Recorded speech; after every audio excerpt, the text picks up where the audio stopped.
दोस्तों, यूरोप में एक कहानी खूब प्रचलन में है। अलेक्जेंडर द ग्रेट यानी सम्राट सिकंदर जब अपनी दुनिया को जीतने की मुहिम पर निकला था, तब उसके गुरु महान तत्ववेत्ता अरिस्टोटल ने उससे कहा था कि देखो सिकंदर, तुम्हें हराने की ताकत किसी भी शत्रु में नहीं है, लेकिन याद रखना, जब तुम हिंदुस्तान की जमीन पर पैर रखोगे तब वहां की खूबसूरत विष कन्याओं से सावधान रहना, उनके पास मत जाना। किसी भी शस्त्र के मुकाबले यह विष कन्याएं ज्यादा खतरनाक है। जब सिकंदर ने राजा पोरस को हराया, उसे अपना सामंत बनाया, तब पोरस ने सिकंदर से बदला लेने के लिए सिकंदर को एक बेहद ही खूबसूरत विषकन्या भेंट कर दी।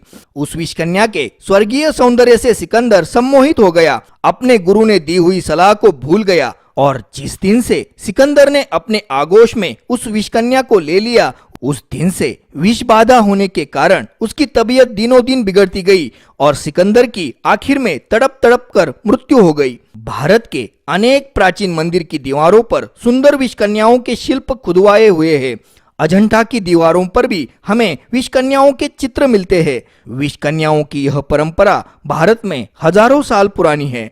प्राचीन भारत में औषधि विज्ञान, विष विज्ञान, प्रतिविष विज्ञान और विष कन्या तंत्र काफी विकसित हो गया था। आचार्य चाणक्य और सिकंदर के समय पर तो इस भारत के विज्ञान ने सबसे ज्यादा ऊंचाई प्राप्त की हुई थी। कल की पुराण में भी विष कन्याएं और विष कन्या योग का वर्णन किया गया है। हालांकि कल की पुराण में विष कन्याओं का यह वर्णन बहुत ही बढ़ा चढ़ाकर किया गया है। कल की पुराण के अनुसार चित्रग्रीव गंधर्व की पत्नी सुलोचना एक खतरनाक विष कन्या थी।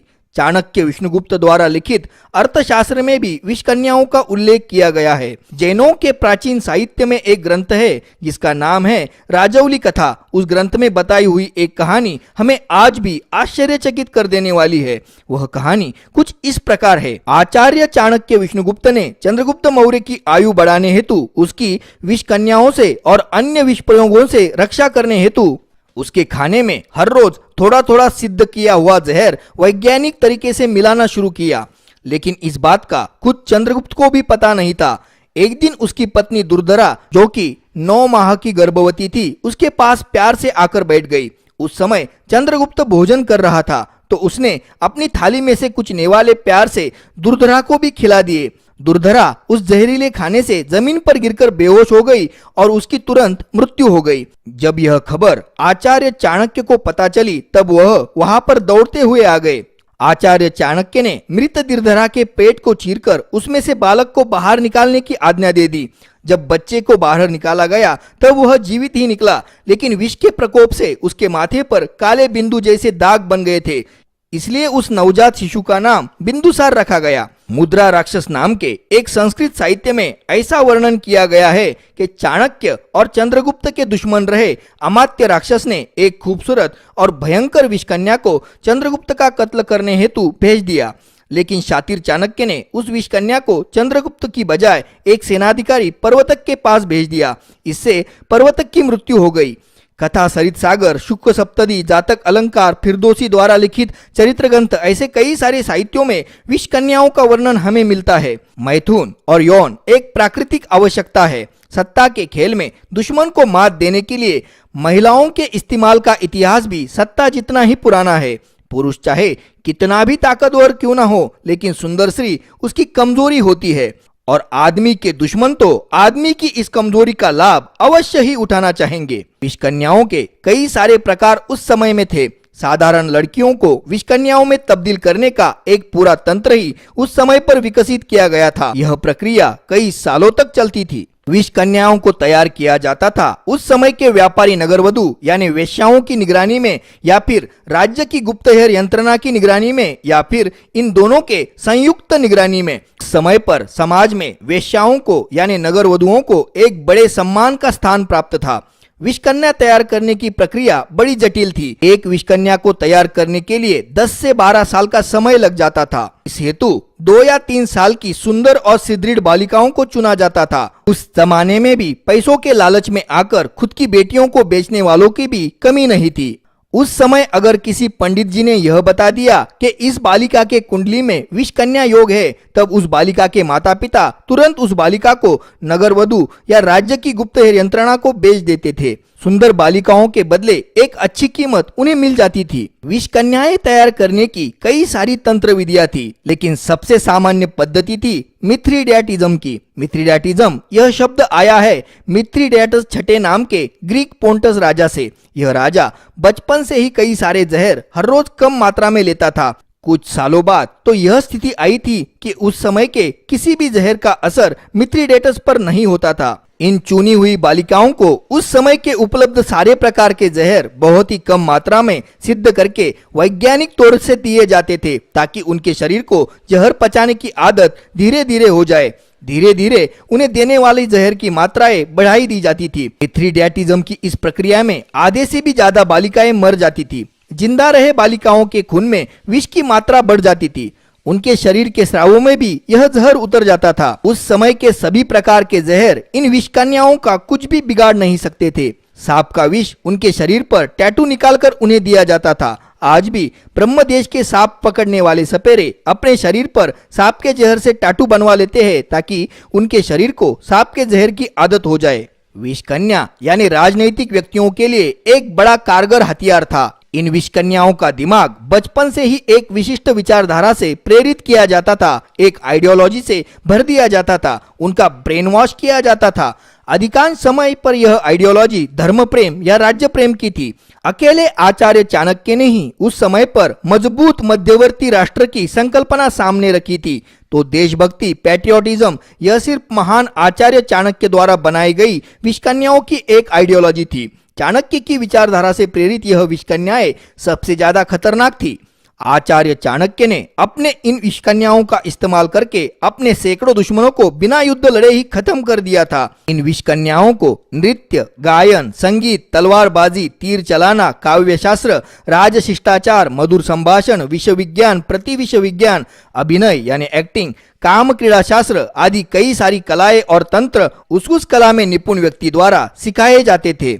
किसी भी राजपुरुष या महत्व के पद पर रहे महत्वपूर्ण व्यक्ति को रिझाने के लिए, उसे अपने प्यार के जाल में फंसाने के लिए, खुश करने के लिए जिन जिन चीजों की आवश्यकताएं होती थी, वह सारी बातें इन विष कन्याओं को कई सालों तक सिखाई जाती थी। इन विष कन्याओं को तैयार करने हेतु व्यापारी नगरवधु और राज्य शासन का खूब सारा धन दांव पर लगा होता था। पूरी तरह से तैयार एक नौजवान विषगणिका यानी विष कन्या की कीमत हजारों सुवर्ण मुद्राएं होती थी। राजपुरुष और महत्वपूर्ण पदों पर रहे व्यक्तियों का कत्ल करना यह उनके लिए दुय्यम काम रहता था। उनका सबसे महत्वपूर्ण काम रहता था कि अपने मालिक के लिए दुश्मन की जासूसी करना। महत्वपूर्ण व्यक्तियों के साथ प्यार का नाटक रचकर उनसे मीठा बोलकर महत्वपूर्ण जानकारी को हासिल करना यह उनकी मुख्य जिम्मेदारी थी। विष कन्याओं के शरीर के स्राव जैसे कि लार और पसीना इत्यादि बहुत कम जहरीले रहते थे। अगर कोई पुरुष उनसे यौन संबंध बनाए तो उन्हें हानि पहुंचा सके, इतने जहरीले स्राव विष कन्याओं में नहीं रहते थे। तो फिर विष कन्याओं को जहर से आदी करने की मुख्य वजह यह थी कि उस जमाने में और आज भी कोई भी पदार्थ राजा या महत्वपूर्ण व्यक्ति ने ग्रहण करने से पहले उस पदार्थ का प्रयोग किसी अन्य व्यक्ति पर किया जाता है।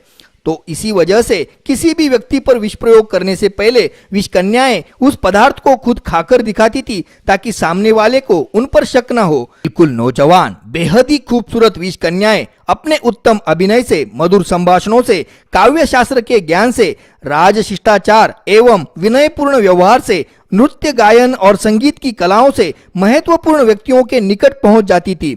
उन्हें दिए गए काम क्रीड़ा शास्त्र के प्रशिक्षण का इस्तेमाल करके वह पुरुष को इतना खुश कर देती थी कि पुरुष खुशी से बिल्कुल पागल ही हो जाते थे। उनके अभिनय एक्टिंग को सच मानकर उन्हें अपने दिल में छिपे सारे राज बता देते थे। अपनी जवानी और रूप से सम्मोहित कर कर वह पुरुषों को मदिरा यानी दारू पिलाकर उनसे सारा सच उगलवा लेती थी और अपने मालिक का इशारा मिलते ही अपने लक्ष्य पर जहर का प्रयोग कर कर बड़ी बेरहमी से उसका कत्ल कर देती थी। अधिकांश समय जहर दारू में, खाने के पदार्थों में या फिर अपने स्तनों पर लगाकर विष प्रयोग किया जाता था। उस समय पर यह विष कन्याएं दारू के पहले घुट खुद पीकर दिखाती थी या पदार्थ को खुद खाकर दिखाती थी, तो सामने वाले को शक भी नहीं होता था। और विष कन्याओं को जहर की आदत बचपन से रहती थी, इसलिए वह जहर उनका कुछ भी नहीं बिगाड़ सकता था। कभी कभी विषकन्याएं अपने लक्ष्य का कत्ल छोटे चाकुओं से या जहरीली सुइयां चुभाकर कर देती थी। कभी कभी धीरे धीरे असर करने वाले जहर यानी स्लो पॉइजनिंग का इस्तेमाल करती थी, ताकि लक्ष्य की मौत धीरे धीरे बीमार पड़कर कई हफ्तों में या कई महीनों में हो जाए। दोस्तों, आचार्य चाणक्य और उनकी विषकन्याओं का वह जमाना तो गुजर गया, लेकिन आज भी विषकन्याओं की यह प्रथा आधुनिक रूपों में चल ही रही है। समय के अनुसार उनके काम करने के तरीके और इस्तेमाल की जाने वाली टेक्नोलॉजी बदल गई है, लेकिन महत्वपूर्ण लोगों का कत्ल, जासूसी और दुश्मन का खात्मा, यह उनके पुराने उद्देश्य आज भी वही है। दुनिया की लगभग सभी जासूस यंत्रणाएं इन आधुनिक विषकन्याओं का खूब इस्तेमाल करती है। रशिया की केजीबी, इसराइल की मोसाद और पाकिस्तान की आईएसआई, यह एजेंसीज इन मामलों में सबसे आगे है। हजारों महत्वपूर्ण व्यक्तियों का कत्ल इन आधुनिक विषकन्याओं द्वारा अब तक किया गया है। हनी ट्रैपिंग के माध्यम से उन्होंने बड़ी महत्वपूर्ण और गुप्त जानकारी हासिल की है। हजारों की लड़ाकू फौज, फाइटर प्लेन्स, आधुनिक तोपे, टैंक्स और मिसाइल जहां पर नाकाम हुए, वहां पर यह आधुनिक विषकन्याएं पहुंच गई और चुटकियों में सफलता हासिल कर ली। पहले और द्वितीय विश्व युद्धों में इन महिला जासूसों की कारनामों से युद्ध के अंजाम ही बदल गए थे। दोस्तों, यह आधुनिक विषकन्याएं भी बेहद खतरनाक है, लेकिन फिर भी आप और मेरे जैसे सामान्य व्यक्तियों को इनसे डरने की बिल्कुल जरूरत नहीं है, क्योंकि यह खूबसूरत बलाएं केवल महत्वपूर्ण लोगों को ही अपना लक्ष्य बनाती है। अगर हमारे जैसे सामान्य लोगों ने इन खूबसूरत बलाओं को अपनी दोनों बाहें फैलाकर अपने पास भी बुला लिया, तो भी वह हमारी तरफ देखने वाली नहीं है। नमस्कार दोस्तों, आप मेरे वीडियोस को लाइक कीजिए, मेरे चैनल को सब्सक्राइब कीजिए और साथ में बेल आइकॉन को प्रेस कीजिए, ताकि जब भी मैं कोई वीडियो अपलोड करूं तो आपके पास उसकी तुरंत जानकारी पहुंच जाए। आपका बहुत बहुत धन्यवाद।